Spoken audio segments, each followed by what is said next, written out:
भारत सरकार की सख्ती के बाद अब पाकिस्तानी नागरिकों को 48 घंटे में भारत छोड़ना होगा और ऐसे में सवाल ये उठता है कि ऐसे में पाकिस्तान से आई सीमा हैदर की वापसी होगी या नहीं। वकील एपी सिंह ने बताया कि सीमा की मर्सी पिटीशन पहले ही दाखिल की जा चुकी है। उनका कहना है कि बेटी ने भारत में जन्म लिया है और सीमा की बेटी भारत की नागरिक है। उन्होंने कहा कि सीमा की नागरिकता की प्रक्रिया अभी जारी है।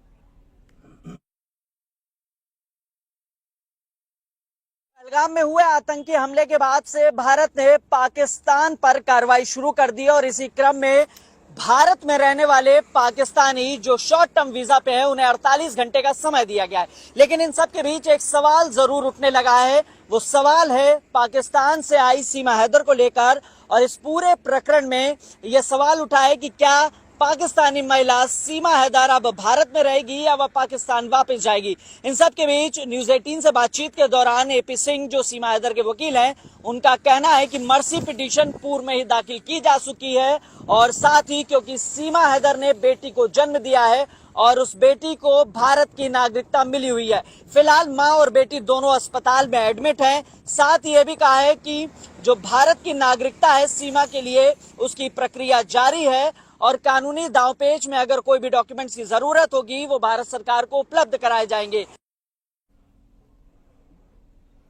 इस वक्त देश भर में लोग गुस्से में हैं। विधानसभा अध्यक्ष सतीश महाना और पूर्व डिप्टी सीएम दिनेश शर्मा ने कहा कि जिन्होंने भी इस घटना को अंजाम दिया है वो बख्शे नहीं जाएंगे।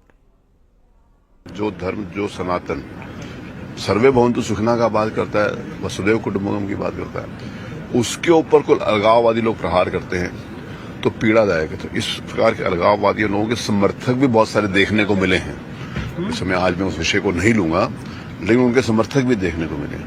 तो इस प्रकार के समर्थन करने वालों को और अलगाववादियों को समूल नाश करना चाहिए। समूल नाश करने के लिए हमारे देश के नेतृत्व के ऊपर हम सब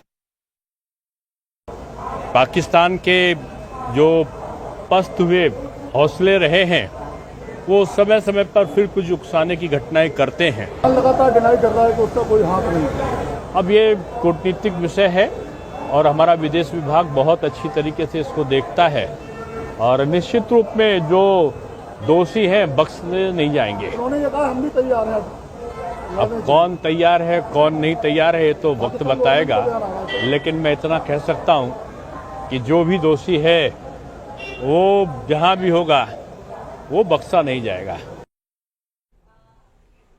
इलाहाबाद हाईकोर्ट से